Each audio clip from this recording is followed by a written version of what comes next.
Okay, so we are live. Hello, everyone. It is Kenny here. It is Basketball Rewind. We are going to be doing kind of a shorter stream, but we're going to kind of keep it moving. Uh, uh, uh, so yeah, that's basically. Let's just get into it. The Raptors just put the shellacking on, and basically had the type of game that they should have had earlier on in the season against the Mavs. And they had it tonight. They took care of business. Cooper Flag, of course, with this one, he returned, and yeah, they beat a bad team. Exactly, no, shocker.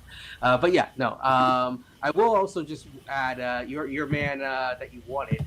Although I don't know if he's worth like the price it would have been cost. In Daniel Gafford was 10 of 10 in the post night.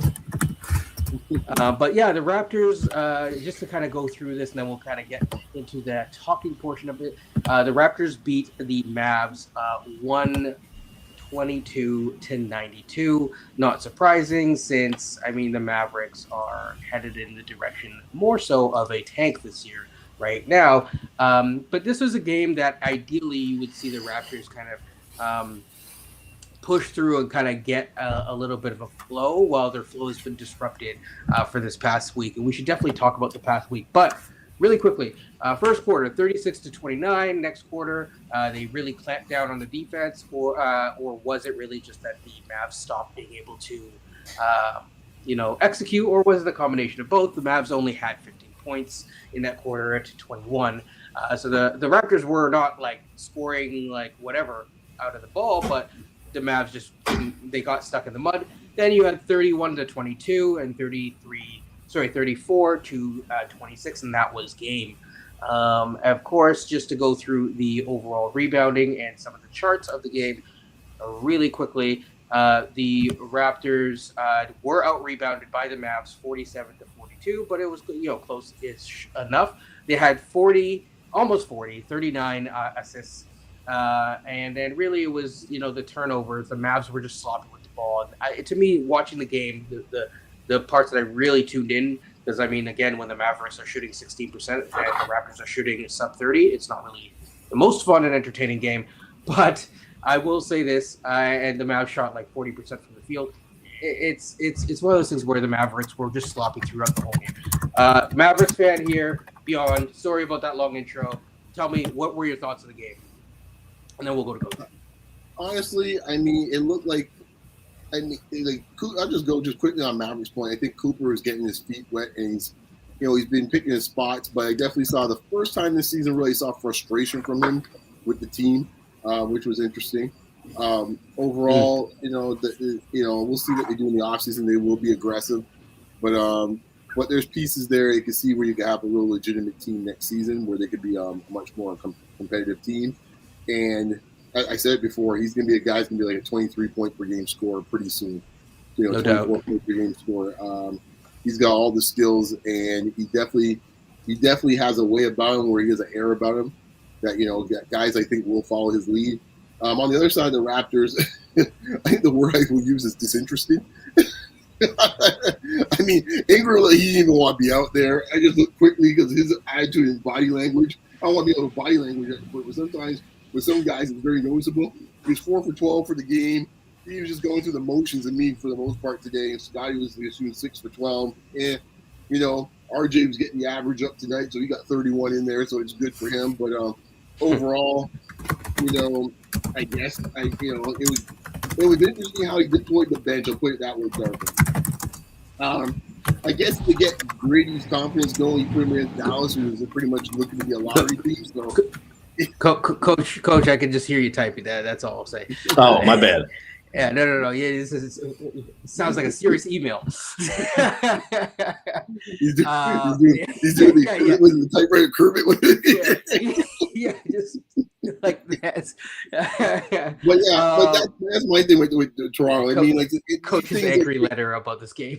Yeah, this is it's a W, but yeah, it really doesn't make it's like it's not. There's no moral victories here in a way, right? No. It's there's a lot of I won't go into a political lens with that, but they're just I'll just say this, like, it's just not the type of game. Like, yes, to Daniel's point, Yak had a really good performance, but it's like you're playing against the scrub lineups on the other side. So it's like, is it really? So again, a win is a win, a dub is a dub. Brady got going, he shot 50% from the field, so because out of that. But like even like quickly, it's like a 4-14 game for 10 points, and it's like you want a little bit more. Now, I do want to say one thing that's very interesting about Duke guys, and then this will lead me perfectly into Cooper Flag, and then to Scotty. You see RJ Barrett. Obviously, Brandon Ingram is the other Duke guy shooting 4 of 12. But here's the interesting thing, right? Is you look at RJ, 13 of 19. He was like, I'm going to take this. I'm going to drive. If no one else is interested, I'll be interested tonight. And you look on the other side, it's Cooper Flag's first game back from an injury. He was in a boot last time I saw him. And he comes back and he puts up 17 shots. Right? And he's shooting the most amount of shots on the entire team. And there's a thing about that where it's like, I look at that and then I compare it to the other Duke guy that we have on our team and then Scotty Barnes, where it's like, this is a game where you want to see Scotty just dominate, right? It's not really the most fun game. It's not the craziest game. It's not like, us versus OKC with OKC's all healthy. But this is a game where you want to see all of the starters quickly as well. Just kind of, it's a tune-up game. Any thoughts? Coach? Well, Quickly and RJ still are your best threats to make a 3 on this team, maybe outside of Ingram, which is still saying something. RJ, I think RJ's shooting like 40, almost 50% from 3 in the last 5 or 6 games, which is crazy. Quickly, he's been shooting the 3 ball really well. I agree with you in terms of you probably want to see more from Quickly tonight, especially as it's more of a tune-up game. But this team is what it is at the end of the day. They're a team that can beat mediocre to bad teams, and they can't beat any good teams for the most part. And look, Dallas is rebuilding. That's not the Dallas that I saw earlier in the year when we went to Dallas. They basically smoked us. Well, that's interesting you mentioned that, Coach, right? Because the only upgrade in this case is one Anthony Davis. And the moment that came about, it was a different game, right? So the competition level just got a tad bit better, and we were in a bunch of trouble. Yeah. I will say, though, this has been great minutes for Pirtle to kind of get back to the flow of things. Playing much better over the last 3 games. I think tonight he had 16 and 10, 4 assists, 2 blocks. I've been more impressed with this game. His efficiencies are going up. He looks healthier. He's moving a little bit better. And this team is going to need it because, again, we don't have much size. But the Grady Dick stat, do you know the stat when he scores 10-plus points or more, what the record is? Are we undefeated? We're like 15-3. When he scores 10 points or more. That's a stat. That is an interesting stat. Yeah, Lewis brought it up one day on the Raptors Republic show, but I just went and I checked it again. If my math is correct, we're like 15-3 or 16-4. We're something like that when he scores 10-plus points or more. Yeah. I mean, this is one game where you saw Garrett Temple play. Yeah. And I think, no offense to Garrett Temple, but we could have went without that. I also do want to give a shout out to Trace Jackson Davis. He tried to get warmed up, had a big G League game. I think he had 32 points and like 15 rebounds in the G League or something like that.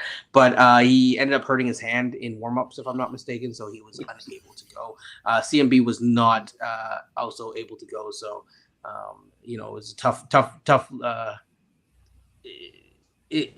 The Raptors needed this game. Let's put it that way. Oh, they did. But here's an interesting stat, too. Before this game started, the Raptors were 9th in defensive rating. Now, is that still good? Yes, it is. But we've been having 4 or 5.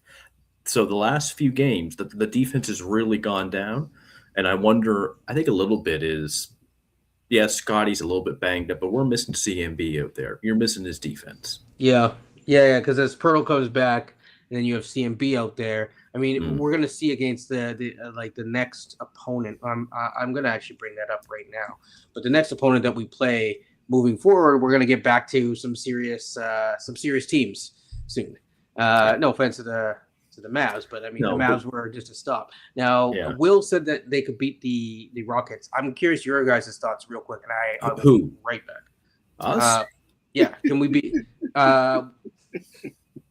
Do you think we can beat the Rockets, the Suns, and the Pistons?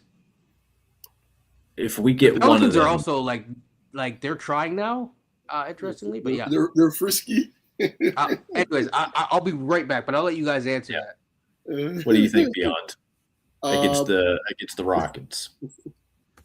0-3 in that matchup because they're not beating the Rockets. I don't think they're beating. The Phoenix is their best shot. I would say Phoenix is their best shot in the 3. Right now, Detroit's going through a slump right now. Detroit's going to look to get well again. They ain't going to lose that. Detroit's not looking to lose to Toronto. So I don't see that happening either. So this Pelicans game coming up, they better hope to get a W here because it might get real. It might be a lot of famine coming up in the next week or so. Yeah. Well, like Will said, one of Dylan the Brooks three. isn't playing. Steven Adams, man, that's a guy that just always kills us on the boards. He's out, but basically you're trying to stop KD and Thompson, which is it's going to be a little tough to And do. Good is still out there. Last time I checked, I don't know unless I missed something. Him too. Yeah. yeah. So I wonder where's all this bravado coming from all of a sudden? I mean, I just think it maybe they'll be competitive for 3 quarters, but I think what we're seeing that when it gets to the 4th quarter and it's closing time, they got closer. Yeah. I mean, Houston is third in the West right now. Yeah. They're basically tied with Minnesota, Denver, the Lakers. They're all bunched up together there. Yeah. Now, Phoenix, I think we have our best chance of winning that game. But I'm guessing that's in Phoenix, is it not? Well, we have 2 Phoenix games coming up. One is going to be in Phoenix, and one's at home, one's away. So. Yeah. I know there's a question here. Do the Raptors really need to win? First round matchup is Cavs or Knicks. Well, if you're wanting the Raptors to be in the top 6, you have to start winning some of these games because Orlando and Miami are really closing the gap. We know Charlotte is 500 now. They're only like 3 games back of Toronto, 4 games at most. Philadelphia's 2 games back still. So Philly just let you off the mat a little bit. So we have 36 wins. Philly let you off the mat, but the Heat just won, and they've won 5 straight, and they now have the same win total as you. So if you don't keep winning, right, and whereas as Will just pointed out, they're a game back, but that's only because we've played more games than them, and they've lost 2 of those. They've played more games than us, and they've lost more games. But they could surpass us as a team very easily and put us in the 6th spot, and then one of either Philly, who's kind of struggled to kind of be there, Orlando's kind of on a hot streak, and then the hottest team in the league right now, who has now brought themselves back up to 500, which is Charlotte, and they are not slowing down in any real way. Like Charlotte, it would be an impressive feat, but Charlotte could find their way. They're at 32 wins. It's a little bit of a hill to climb, but they could climb it. We're at 36.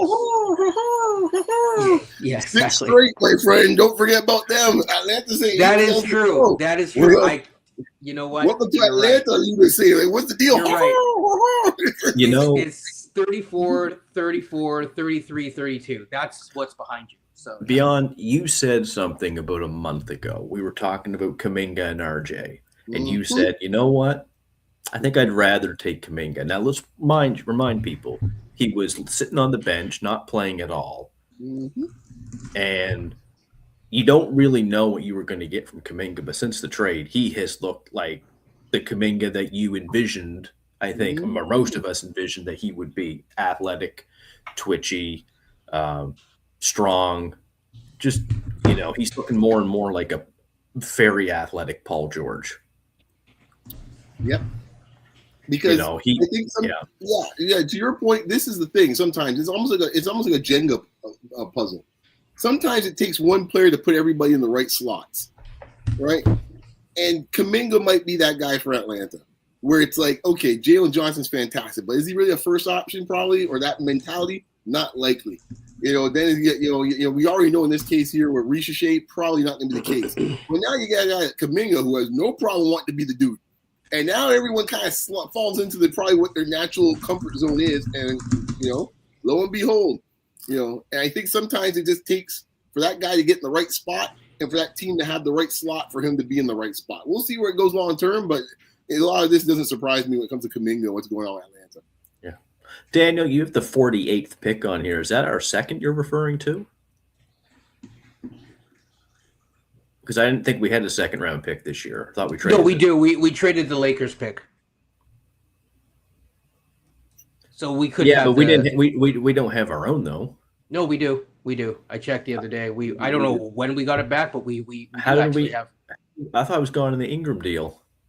No. We actually had more picks, and we are now back to owning our own future, and that is all we own. So there might be a 2-day draft for us. For now, yeah. Oh, it's protected. 55 plus. Oh, okay. I did not know that. Interesting. Yeah. I mean, again, this is a good draft to have 2 picks. So I would just yeah. I'll just say answering Daniel's question. Like, I would say you want the Cavs. That's the matchup you want. I don't know if I like the matchup for the Raptors for anybody else right now, based on what Kenyon was saying just now. I don't like them with a lot of other teams. I think Atlanta would be a good matchup, but that would have to be a play-in scenario. So that's the other team I would say that if you're going to be in the play-in, you want Atlanta. If you're going to be in the playoffs in the top 6, you hope you get Cleveland. That's my theory of the case. Yeah. Yeah. I'm listening to what Darko is also saying right now about Grady in his presser. Well, I'm glad that he's trying to give him some time now, because I know Grady just sat for 3 games, but I think they've lost all those games, did they not? That he sat? Yeah. Like OKC, Spurs, and the Knicks. Now, I don't think he was going to be a difference maker, but to me, I mean, you might as well get the man some minutes because you might need him at some point. No, why would they need Grady for anything? Come on now. I mean, that bench is so productive, man, without Grady. Come on now. It's not that productive with him either, to be fair. But yes, if you could get Grady going, it would help. Yeah, that would help because he's the only guy in this case capable of, quote, getting going. Because I don't know if we can keep running Shed out there and some of these other dudes. Oh, man. Yeah, the bench is rough. Yeah, the Shed bloom has really come off right now at this point, huh, fellas? Yeah, no, they're not getting a whole lot of production from the bench now. For the last month or so. They did at times though. Mamu was giving them a little something. He's still been the most consistent bench player, I would say. But Jacoby's a little hit or miss. Grady's been almost non-existent. Shed's been non-existent. I think Ball hit every jump shot he hit for the year in Cleveland. I think he did. And the Dark never played him again. Might have to go back to Ohio look for those jump shots. Now, is there is there anything to the fact that Grady's archetype is something that usually stays in college longer? I heard Darko say that. I also heard Samson say that as well. I don't buy that either. That one bit, man. That's a bunch of malarkey to quote somebody in this case. To me, this is how I look at it. If that's the case, then there's even more of an impetus to get him, some more time on the court for sure. I'm not buying that. Grady at every level when he's playing, he was Gatorade Player of the Year, I think. He was in high school. He was Big 12 Freshman of the Year. Right, yep. Big Dollars All-American. I'm like, yeah, I'm sorry. That type of pedigree is like, oh yeah. He didn't exactly look raw, to be fair. So yeah, and we seem to forget about the first 2 months of last season as if they didn't exist. Like we're in the Twilight Zone. Like it's the 616 universe. It did happen. He was averaging about 20 a game. And I don't buy the excuse that he outlined that Gray needs to guard better. I mean, RJ's not exactly a stalwart, guard. I mean, at times, Ochai was not great defensively either this year. Look, Yeah, like there's a lot of guys that don't play great defense in this case are getting legitimate minutes, or at least getting Yeah. some minutes. Sandro's a good example. If Sandro's shot is not working, he should not be playing. But he gets minutes every night. But he gets minutes every night. That's my point. As a side note, they really talked about, like Grange recently this week talked about George Niang, Lonzo Ball, and Cole Anthony. Yeah. They also did sign, but on the G League, Markelle Fultz. Now, I actually think that that's a good signing, and I would actually try to bring him up, in my opinion. I think he is more talented than Chet. Because do you know what I'm going to say right now, are you? I actually didn't, but okay. Great minds think alike sometimes. Yeah, no, the wrong GM signed him. Yeah, that's. I watched Fultz tonight make a move that I'll never probably see Jamal Shed make. No offense to him, but Fultz just got more ability offensively, and he's 6'4", legit. Yeah. The problem with the Jamal Shed is that, like, and I talked to I'll shout out JD on this one. I was talking to JD about this, but he made a good point. It's just like Lonzo Ball is not really giving you. He's giving you similar type of ideal of what you're getting from Scotty, in the sense that right now he's more of a connector piece and stuff like that. And it's also, so you might lean more towards a Cole Anthony, but because they already signed Markelle Fultz, it's a little bit of a question. The other guy that you also may want to be looking at is George Niang. I'm not in favor of George Niang because then what the heck happens to CMB's minutes? Yeah, I think whoever wrote Cole Anthony can punch up. I agree. I think Cole Anthony can punch up. Yeah. I'm not just saying that because I'm a Tar Heels fan either, but I've seen enough of Cole Anthony to say, like, you know what? There are some nights he can go off for 25. I think Cole Anthony, like Markelle Fultz, is interesting to me, but we need to see what he does. Maybe that's a long-term play, but I mean, the last time he was in an NBA uniform, he played winning minutes. He played a lot of winning minutes for the Magic. He's still relatively young. But Cole Anthony, to what Effie is pointing out, is that he can really punch up. So yeah, we'll see. They have spots available.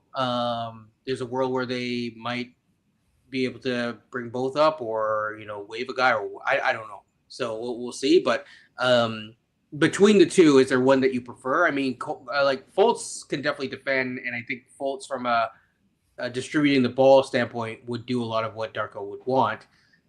He can't shoot though, but he could do a lot of other things. You may want Cole Anthony, I guess. But yeah, where do you guys stand on that? I'm with Fultz, man. I mean, I thought they should have signed him instead of Dennis Schroeder a couple of years ago. So, like, I thought they should have gone after him then. Yeah. He's not now. Cole Anthony's not shooting well either. He's shooting like 31% this year. Yeah, but Cole Anthony don't play like the defense in this case. Like, he's just too small. No. I'm saying Cole Anthony has not shot the ball well. No. I guess I'm looking at it from even if like that's his thing. If he's not shooting, that's his thing because he can't defend really at that level, and he's too small. I don't need any more of that. I got enough small guards already on this team. I got enough Smurfs on this team. Like, can I get someone else? Can I actually get a dude that actually can play? Because if we're looking at a guy that you think that might be on your playoff rotation, and say someone does get hurt, at least now have a 6'4", 6'5" guard that actually could defend some guys that that can even play twos and defend them. And offensively, offensively, Fultz offensively is not great with the shooting from the three, but he's pretty crafty around the lane and crafty in the mid range. But he's gotten to be pretty good at that, and he's a very good passer. So, like, from that perspective, I'm like, yeah, we don't have any guys that actually can make plays. It would be nice to have a guy who has the ball and can make a play. So, in the sense, okay, you know what? If you're going towards a counterintuitive kind of way, yes, I think if you're looking for someone who could just be like truly an NBA player, I've never been a fan of Cole Anthony, but now that I look at the stats, I see he's shooting 30% from three. I'm like, to your point, Markelle Fultz, even from like an efficiency standpoint and an advanced analytics standpoint, he's a better player. Yeah. And again, he wins minutes. Like when he's on an NBA team, the last time he has played, he won minutes. Like he won minutes.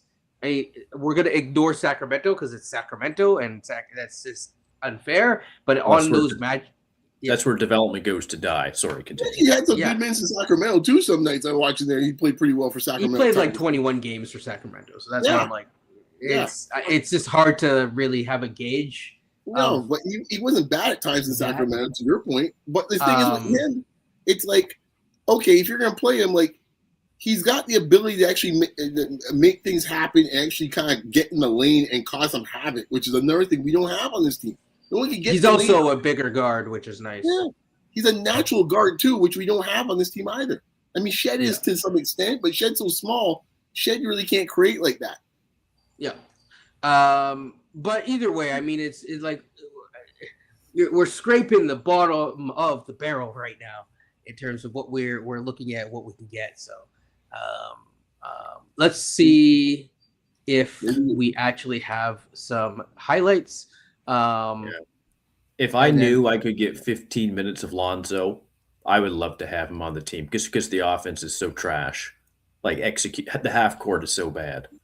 I mean, he too was bad on the Cavs, but yeah, I mean, if you're asking me who, like, if all are healthy, Lonzo Ball is probably the guy that you probably want. Oh, if they were all healthy, I would want Lonzo. I want the bigger guard, like Beyond said, but I know his knee is just shot basically. So I'm just like, you can't go with him.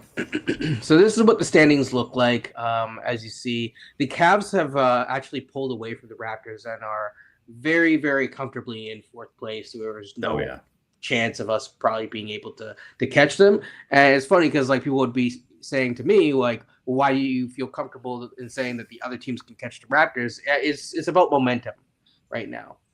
So this is kind of an easier way to look at it. The Pistons, yes, have lost 4 straight. They've had some tough losses. I don't know if you want to explain yourself, Beyond, but I don't explain anything. I'm still in first place. I got to explain. Yeah, I know. I mean, I'm just saying, you give OKC all this flack. OKC's still in first. Hey man, this is Detroit's a little low. We will see. OKC's playing great at the moment, and we'll see where it's all in the wash. But I think my concerns with Detroit is the defense is kind of fallen off the map in the last 4 games or so. Yeah. And that's been the biggest thing. And I'm still concerned about the fact that they got rid of Ivy and they don't really have a guy that could take pressure off of at the perimeter. And I think it's going to come back to bite them at some point, but not at the moment. But yeah, this is a bit of a wake-up call for Detroit. Yeah. Yeah. I mean, yeah. So let's quickly see, because before the NBA takes so long to post some of these things. So let's kind of see a few things. Are there any plays that you distinctly remember? Because this game is kind of a wash for me. But are there any plays that you distinctly remember that you want to really like review or like look at? Because like again, from a Dallas perspective, it was such a sloppy game that it was like, okay, I kind of knew where this is going, even in the first quarter. Because I'm like, they're just not taking care of the ball. I give it to you, man. I don't really have one that I can pinpoint and say, yeah, that was a great play. I'm just like, these games are tough. Yeah, see, they're still struggling. So yeah, by the time it reaches like,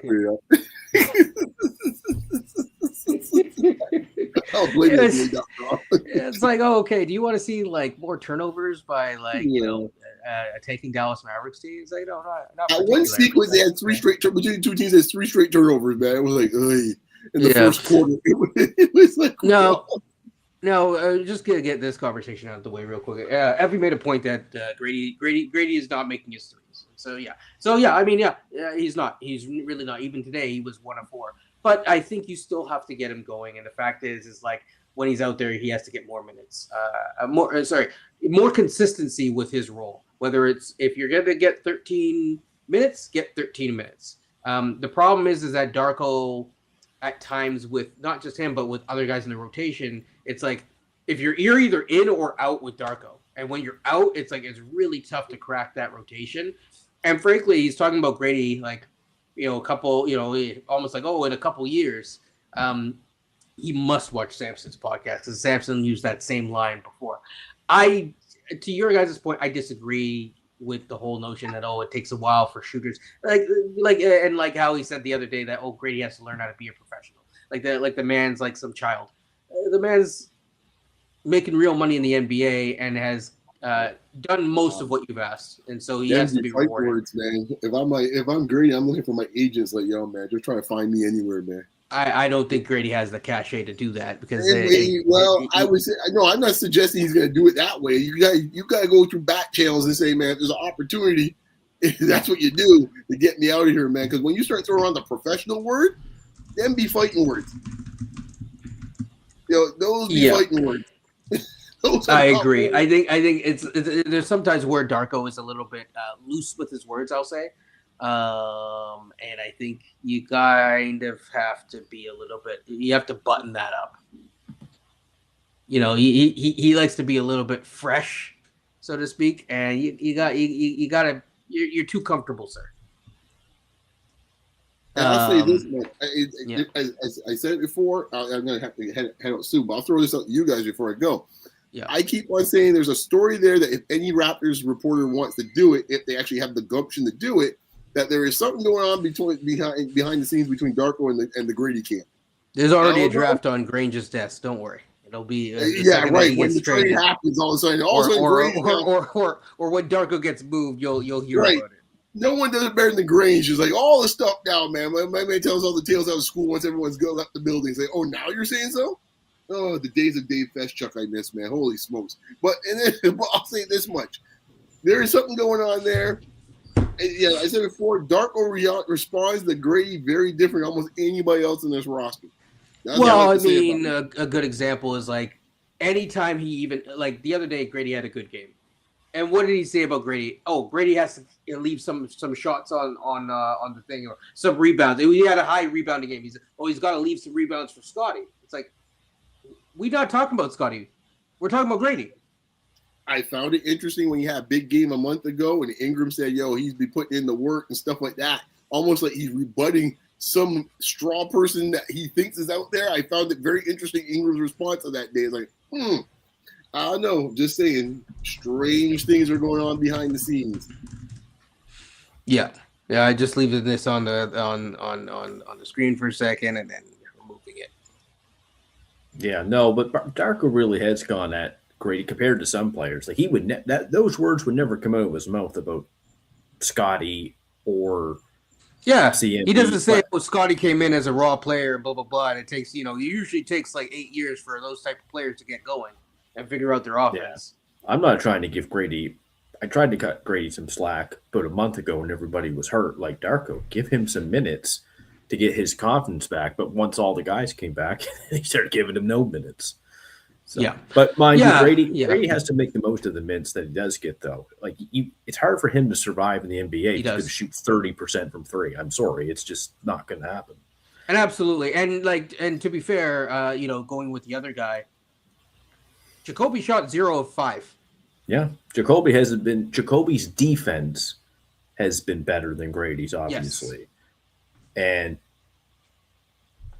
Jacoby's got more opportunities, but But I think Jacoby's deserved that, though, for the most part. At the same time, this is the point, right? Like it's like I don't think that it's fair to say that he don't like we've seen it and we've seen it for a stretch. But this is where I'll say where I am on Darko, right? You have a team, you have guys that you need to develop, including Scotty Barnes, and you have to build an offense around your best player. And I don't think he's done that effectively. He has an offense, but I don't think he has optimized his best players in ways that really make it easy for them to work. He creates good looks for guys, but that doesn't mean it's the right look for those players. So, and exactly. I get that he's doing something, but there have been times when Grady has been playing decently and still the minutes have been like a good example is Jamison Battle. So my issue with Darko, without going on a back and forth about one particular player or another, is very simple, right? There needs to be consistency. So if Jamison Battle shoots 7 of 7, wins you a game, the next game he shouldn't be a DNP. I think that solves it. We don't have to kind of go through the whole thing. Yeah, Coach, you were saying. On that, sorry, just to say on that note, Yeah. guys, I got to head out, man. But Yeah. hey, man, enjoyed the Yeah. debate. That's okay. I'm so tired of this debate. Yeah. Take care, man. All right. Later, Beyond. I was just thinking tonight, watching Flag play. You know, Oh, sometimes that's people nice. some people like to put Flag and Scotty together, which I find interesting. And I'm going to be fair here when I say this. Flag and Scotty do have some similarities, except one big thing that they don't have, that Scotty doesn't have. That's the scoring. Gumption. Oh, okay. Yeah. Okay. Yeah. I mean, defensively, Scotty and Flag, there's probably some comparables a little bit there. Very comparable there. Scotty might be. It wouldn't shock me if Scotty was a better rebounder passer overall than Flag, even when Flag kind of hits his prime. But Flag's going to have the scoring ability that Scotty's just not going to have. Flag's averaging 20 right now is a rookie at 18 years old. Imagine when he's 25. But offensively, Flag has a much better bag, and he's able to get the line more easily. That's and again, it's like, so here's a good kind of like conversation to have, is that people worry about, Scotty, doesn't have enough, he's not aggressive enough. And part of it is, yes, he's not aggressive enough, but part of it is that you need a certain amount of skill to be able to get your shot off, and that skill needs to come for Scotty the handle, because he doesn't have. When I say the athleticism, I'm talking about the burst. He doesn't have the speed to go downhill like that, because that's just not how he's built. There are guys that have that like skill to be able to go downhill that fast. He's just not one of them. Flag is a little bit stiff with his movements, but he has a bit better burst, but he also has a better handle than Scotty. Especially if you're looking comparably speed, I would take Flag's handle over Scotty's handle. Flag's handle is like Scotty's handle now, basically. Yeah, and probably even a little bit better. And it took Scotty how long to get there? So I think, Scotty, I think he approaches the game in the right way and stuff like that. But I do think in terms of him as an offensive weapon, there are going to be challenges that there's other players with that started off or are starting off with a higher base of skill are going to just basically surpass him from that standpoint. Yeah, didn't we hear one time that Cooper Flag doesn't have great fundamentals or good fundamentals? Yeah. Now, if Flag was on, if Flag was on this team, would they make him play? Yeah. Would they force Flag to play the center like CMB? That's my question. Oh gosh, no, I hope not. I think Flag. I could see that. I could see Darko doing that to him. Yeah. Well, what's interesting, if Dallas continues to tank, which they're going to, if AJ Debanza falls in their lap, Flag's going to probably have to move to the 4, more than likely. Now, if they get Cam Boozer, that makes it an easy fit. They'll have a front court of Duke, Flag, Boozer, and Lively. Oh gosh, that'd be quite something if you're a Mavericks fan. That would, and then who knows? Maybe they still get RJ. No, I'm just kidding. Just the Duke team. If they keep Kyrie, it's right there, folks. It is right there. Would you take a Duke-led team, or would you take a Kentucky team? Oh. Kentucky's got the guards, but Duke's got the forwards. That's the way I like to look at it. Kentucky has some forwards, too. They do, like Cat, And AD. Yeah. And Duke's, Boogie Cousins, I think. Yeah, Duke's, though, they got, like, Tatum, Zion. It's a tough question. Flag. I'd probably give the Duke-led team the slight nod, but it's close. Oh, I forgot about Bam. Thank you. Bam's Kentucky. Yeah. It's interesting. That's a tough. That's a good one though. That's really good because you get Booker. We'll have to ask Tyler that as well the next time that he's on. It's like which team would you take of guys? If you'd have like a 5-man unit, which only the top 5, but like it has to be positionally whatever. What would you take? So but yeah, I think overall, like as we get to the close of this, because I don't worry, Coach, I won't keep your time for too much longer. again, we go back to the standings and just say, like, right now every game matters, and right now every game for the Raptors is going to be one that is important to win. So let's just look at the week ahead really quickly. I know that we're playing the Rockets next, but let's just kind of look through the week. And we go all the way until Sunday. So Sunday to Sunday. And we will be playing the teams, the conference's best team. So, and then we'll kind of go and tack on to Will's comments. Actually, there's a few other things real quick, but let's just do this real quick. So I think a loss, a win, loss, and loss. What are you saying? I'm saying a loss. I think they'll beat the Pelicans. And Phoenix in Toronto. I'll go with a win there. It's in Toronto. Okay. So, you're going loss to the Pelicans. No, win. They're going to lose to Houston, though. So you 500 week. Let's see. Beat Mavs. Yep. Lose to the Rockets. No. I'm not including the Mavs game. You're not including that. I'm going to say 3-2. Actually, I'm going to go 3-2. You mean 2-2? Are we not including? There's 5 games there. I'm going to Sunday. Oh, my bad. Yeah, 2-2. Yeah, my bad. Yeah. Okay. Fair enough. I think that there's a world like the most crucial game for them is going to be this game. It's going to be the Suns game for them to stay 500 this week in terms of the weekly record. But yeah, like I think like the Pelicans are going to be that's going to be their tune-up game. It's not a rollover game because they've actually won a couple games recently, but it's a tune-up game. And then really it comes back down to the Suns. So yeah. I do give the Raptors a slight chance to beat Houston. Here's why. What's the Raptors record, their road record this year? It's much better than their home record. Yeah, but you just said that they could beat the Suns though at home. No, I mean against the Houston. Like I'm picking Houston to win, but it wouldn't shock me if the Raptors won because they've been a pretty good road team this year, actually. Okay. It quickly seems to play better on the road for whatever reason. Pirtle, he's been looking, playable, I guess you could say now. So RJ's been, he's averaging 25 in his last 6 games as of tonight. So even though I got Houston winning, I think the Raptors can be rather competitive with them.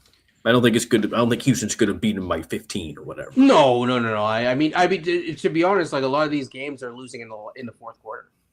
Like they just get out executed. But the Timberwolves game was one of the first times where you saw like, okay, like this team's kind of really just rolling us. But they came in like serious. They did not play around.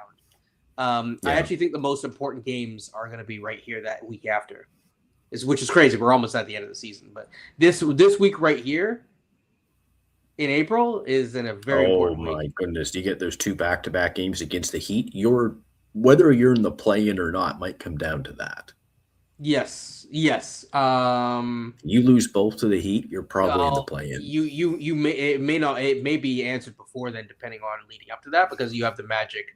And who are also hot on your tail and the Pistons. Yeah. So that might just bury you. And the Celtics are just insane in terms of how they Joe Mazzulla approaches games sometimes. It's just like, I will play my starters for the entirety of this game when I don't need to. So just really quickly, this week, Scotty, I Will actually sent this to me, and I said that I would cover it. So Scotty covered. He said something in an interview. It was a practice interview, and he basically said, "I'm going to read it word for word rather than playing it." He said, it's talking about closing out fourth quarters. He said, sometimes we have to just keep executing, keep trying to find ways to get open, and keep trying to find ways to help BI late in those game situations as well. Sometimes these teams get super physical with us. They amp up their physicality, which takes us out of our game. Your thoughts? Because as we're gearing up to the playoffs, I think that this is very important to kind of cover that kind of idea and those notions. Well, he's not. I don't think he's wrong. I think when teams do amp up the Yeah. physicality, but it's very interesting to hear that from the franchise player, though. Yes, I think here's my read on it is Scotty is his read on the game is good, especially when he's like reflecting back. Mm-hmm. But the answer is that like we let teams out physical us, and I think that's going to be a big problem, especially in the East. Mm-hmm. In the East playoffs tend to be very physical playoffs, and it tends to be a little bit of a gulag. Yep, And it that's will be. yes, and the only team that you want to face from that standpoint is probably a team that you're probably not going to face if we keep kind of struggling. We have to kind of rip off about, to get it comfortably, we need about, 4 straight wins. Yeah, And that would be I mean, Cavs. That would be very tough. Like, I don't have us beating the Cavs. Not after they acquired Harden. If they didn't acquire Harden, I might give us a slight chance. But that's your best chance right now. You're already saying we don't have a chance. You're saying we don't have a chance against the Cavs. Not against the Knicks. We don't. Not against Boston. We don't. The Cavs would give us our best chance. But I don't have us because Harden will look at us and he'll just tear up our defense. He knows how to target weak links. Oh, absolutely. Gary Trent says hello, everyone. But yeah, like I was so annoyed just watching like it was like 7-8 times in like 2 quarters. Yeah. I was like someone just throwing the towel. Look at what you're sharing right now, though. The away record, 19-11 for the Raptors. That's like 3rd best in the East. That's the 3rd best record in the East. Well, that's booing you. But keep in mind, some of the teams that we faced on our away record are also booing that record because some of those teams were injured early on, like the Cavs or like other teams as well. So, for sure. Yeah, but we beat Miami on the road. We didn't beat Orlando on the road yet. We did beat the Hawks. We beat the brakes off the Hawks this entire season. Cleveland, Miami, the Hawks. I know we beat Philly at some point this year, but I don't remember when we beat them. I think it was earlier in the year we beat them. Now, again, there's a world where the Raptors could end up 5th. But again, looking at momentum, I just see them ending most likely between 6. It could be 8, but I'll say 6 through 7 is where I think that they ultimately end up. Yeah, it's 5 through 8. Yeah. You think that they can end up in 5th? They could hold on to the 5th seed. They could. I mean, they're starting to get a little more healthy now, which is good for them. That gives them their best chance to finish 5th. I mean, CMB just went down. He's like their 2nd best defender. Yes, but I'm saying, like, assuming he's going to be back, he's not going to come back these next 2 or 3 games. But once he's back and they start playing their games and stuff like that, I could see them possibly holding on to the 5th. But like you said, momentum says their problem might be 7th. So with CMB out, does that make you more confident or less confident about your prediction for the week? Offensively, I have more confidence in the Raptors now. Defensively, I have less confidence.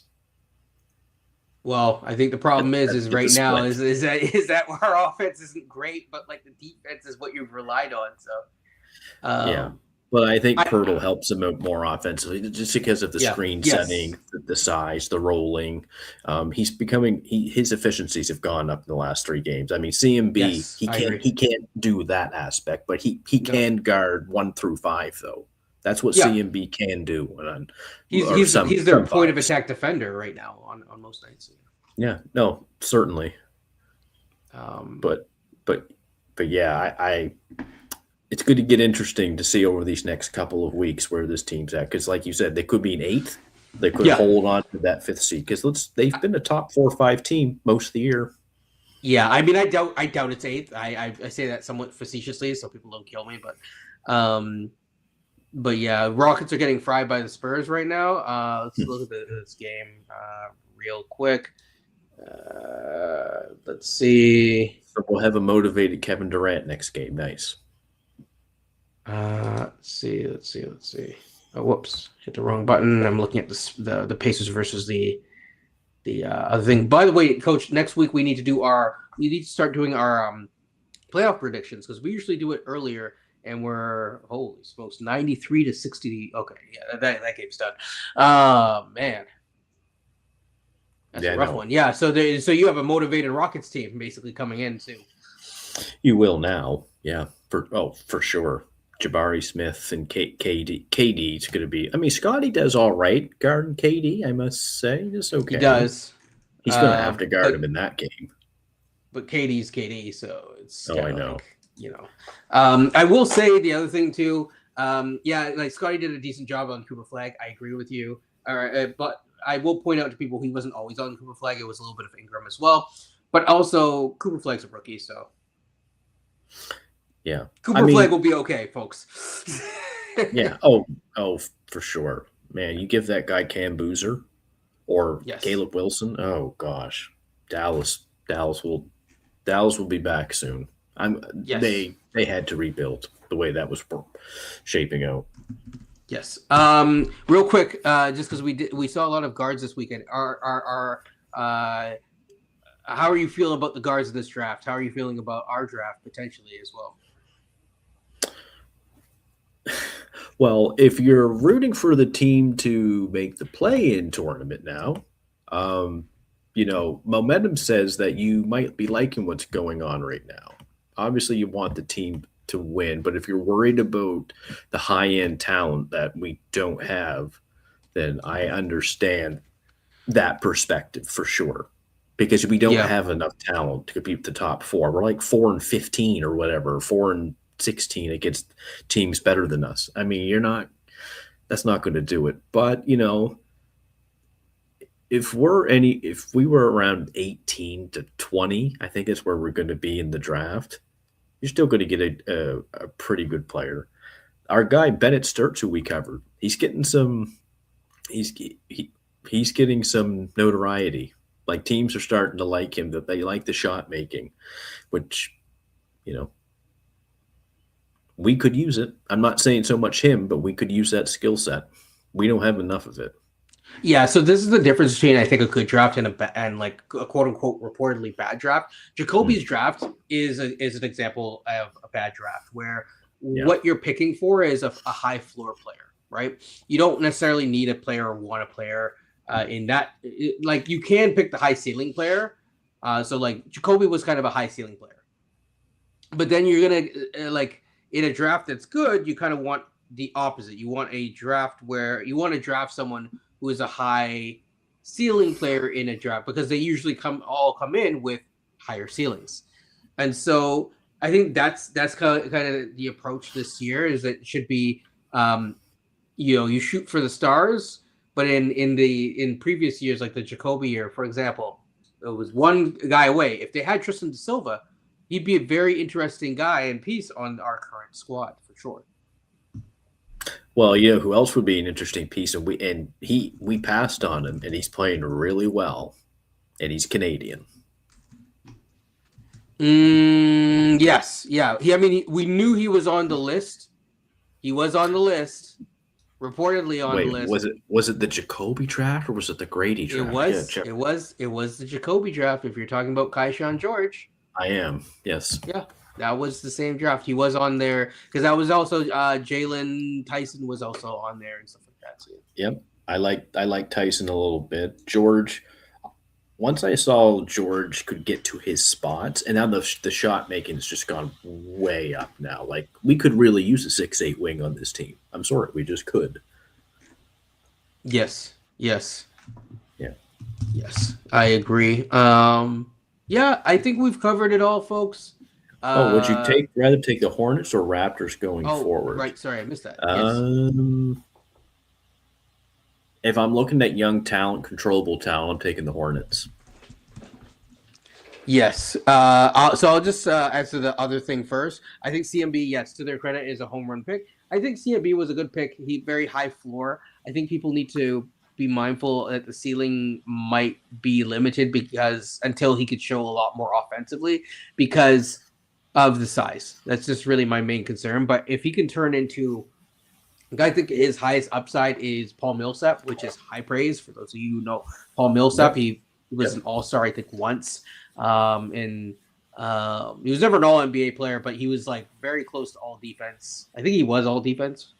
He might once have or been. twice. He was good. He was Yeah, like he the was good. 52nd pick in the draft too. But Yes, incredible but he value, was incredible value. undersized, similar kind of build to CMB and stuff like that. He ended up shooting the ball really well. That's what you're looking. If he could do that, like you have, that's a big time thing. Do I think he could be like Charles Barkley? Absolutely No. not. I'm just gonna give it a bug there. But Charles Barkley is like literally one of the best players ever. He was an MVP of the league at least once during the Jordan era. So yeah, but yeah, I think if I'm looking ahead for the future, I'd rather have the Hornets because having a guy like Con Knipple, having a guy who is still on his rookie scale deal in from the Grady draft. Brandon Miller. Thank you. Brandon Miller. Diabate, finding him. Diabate, Kalkbrenner. Like they have both a good mixture of size, speed. They just got Kobe White, who is now off their bench, who, as I said, would be like basically a supercharged, taller version of Rozier, which is perfect for them. I think that they're happy and should be happy, for sure. Yeah. No, the Hornets have done a fantastic job. I'm glad that they tried to go for it too. Like they could have probably easily tanked like a team like Utah, but they went for it, man. I kind of could see it coming a little bit about a year and a half ago. I'm like, you know what? Brandon Miller's a really good pick to have with LaMelo Ball. And Bridges, I know he's got his off-court troubles, but he's still a good for like 18-8 every single year. Yes. And drafting Con Knipple, I was worried about the defense, but I'm just like, that kid can play. I know our guy Mouth in the North was high on Con. He was definitely more higher on him than I was. But what I've also realized too is how important shooting is. Yeah, and Con can shoot comfortably, confidently. He has. Thing. You know what the difference? Because some people will compare him to Grady. I don't think that it's the most comparable thing, but if you wanted to, what is different is Con has the body. He's physically got that.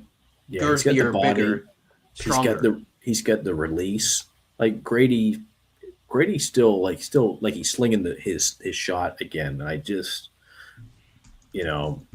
I worry about his jump shot because the confidence is one thing that's kind of fallen off, but Con is a great shot mechanic. That's what I want to see in this draft, though. We draft me someone with great shot mechanics because we went in the last draft. We drafted two people who can't shoot. I get CMB has a good skill set defensively. There's no question there at all. But I don't want to see two more guys who cannot shoot in this draft. Because you could have went with CMB or Reynaud, which would have been fine. Yeah, but this is the second round to me that kills me every time. Yeah.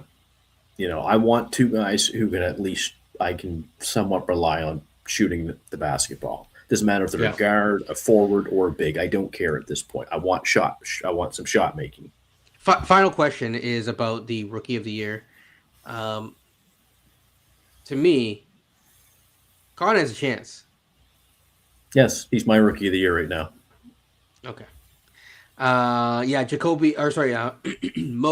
barely plays. So, like, this is the point, right? Like, it's one thing, yes, Grady has not panned out quite so far in the way that we have hoped. Same with Jacoby. But also then you look at the second rounders and, like, none of those have hit either. And it's like, this is why moving up in the first round, having another first round pick in some drafts where we had the option to do that and we traded out of that. These are all things that you start thinking of. Like, I'm not going to go through the names and all that right now, but there definitely are some players where you're like, ooh, I think we missed out on that one. Not that there's anything, not trying to diss the players that are here, but it's like, even if said like an Elijah Martin, I think he's a dog. I think he plays well. He's a a winning style player, but is like, do you see him punching up into a starter level one day? I personally don't see that. Right. No. And I know I had this conversation with you. I've seen a lot of guys in scrimmages throughout my life play really hard and just be a nuisance. And that looks like Martin a little bit. I mean that in a good way, people. For the record. But in the NBA, if you don't have a skill set, like an elite skill set, that does not matter. It just doesn't, because you're limited at that point. Yeah, so that's why I'm looking for shot makers. I don't care if they're 6 foot or 7 foot at this point. Obviously, I really don't want 6 foot because I think we're too small. But with that first pick, it's going to be. I'm not looking for more guys who can't shoot. I got a team of them already. I got Scotty, who's not. I wouldn't exactly say he's reliable shooting. I got Pirtle, a non-shooter. I got CMB. He shot 50% today. Yeah, it's true. Yeah, but CMB. He don't really shoot. He's shown some ability to shoot the three open, but not really. Shed's not reliable. Grady's become unreliable. Jacoby is a little scary. Elijah Martin, he can't shoot. Mobo, he can't shoot. I'm tired of these people who can't shoot. This isn't 1996 anymore. This is 2026. If you can't shoot, it's going to be hard to play game basketball. Yep. Well, Coach, that was my alarm. I might have to go. Yeah, we do need a center. I think the center comes after someone who can run an offense, because putting guys in the right spots, I think, will help everyone's development.